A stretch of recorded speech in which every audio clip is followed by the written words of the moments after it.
Marketplace e-commerce payment. And in particular, we're taking a look at the payments within the checkout screen. Now, one of the big things we want to point out right away about the checkout itself is this is a very simplified view that we're presenting to the user. That means that we're not allowing them to change the items in their cart. They have to click edit cart and navigate away in order to do that. We want them to be really focused myopically around proceeding through the checkout process. We also want them to see that they're almost done and they just have this one more step to complete around payment. Now, the other thing we want to do is we want to make it really easy for them to pick an address for their billing information and make sure that that information is correct. So we typically are going to want to set up some kind of address verification and leverage that against a database of addresses so we can make sure their billing info is correct. And in many cases, depending on the payment providers and payment gateways that you've selected and the different methods and fees, it might make sense for us to have very advanced verification of their address so that you can get reduced cost on processing these transactions. So again, these are some nuances around the payment side of things. The bottom line with the payment is we also want to make it really easy for the user to choose between various different options for their payment method. Now here you can see we're offering Payoneer. We also have credit card, PayPal, e-check, and invoice or purchase order. Now, each of these most likely has their own workflow and logic. In particular, if someone's going to be paying via invoice or purchase order or via this Payoneer process, that's probably going to be a little bit different than if they immediately pay via credit card, PayPal, or e-check. Now, the other thing that you may want to consider is what are the fees and what are the costs and what's the logistical output from these different situations. You may want to phase these type of offerings into your marketplace, and depending on the actual offer and the type of area or geography or the type of products that you're selling, it may be a necessity to get higher transactions to offer an escrow type of a payment like a Payoneer that we're showing here.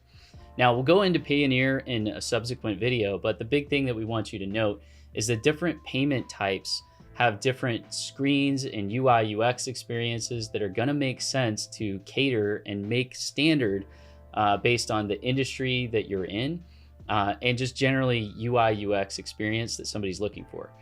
We want to show a visual of a credit card for the credit card fields. We want to be able to show cues for them so they understand where the CVV code is and visually show that on the screen. For an e-check, we want to show them where their routing and where their account numbers are, and so on and so forth. Now, the other thing that we're going to want to do with the payment side of things is make sure that we're verifying with the user what's going to show up whenever they receive their charge, if possible. Depending on how your marketplace works, you may even have a situation where we've seen this with some of our clients. You want to actually use the account information of your seller to process the payment. If that's the case, how is the actual transaction going to show up on the buyer's statement? And we want to make sure that we manage this so we don't get any chargebacks that are basically false negatives, if you will. Okay, so that's a high-level overview of some of the basics of the payment side of things. Now, the other thing that we want to do at this point, typically, is we want to make sure that the user understands what the next steps are going to be. So we can confirm this in the receipt or the confirmation page.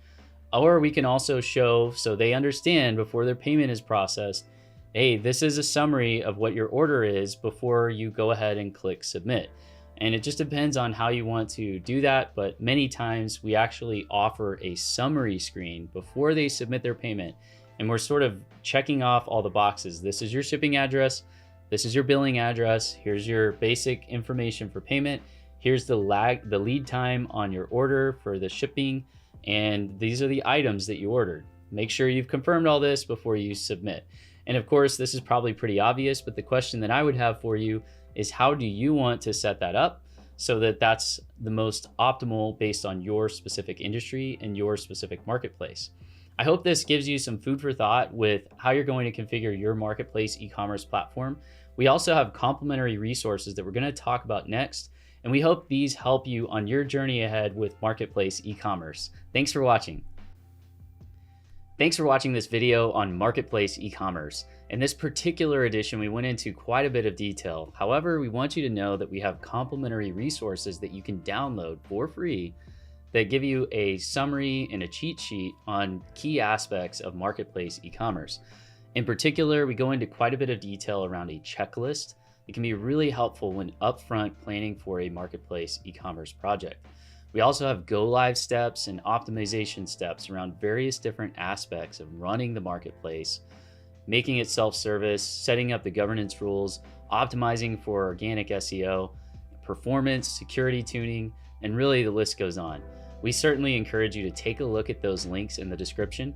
And as always, if you would like to, we encourage you to go to town on that like button.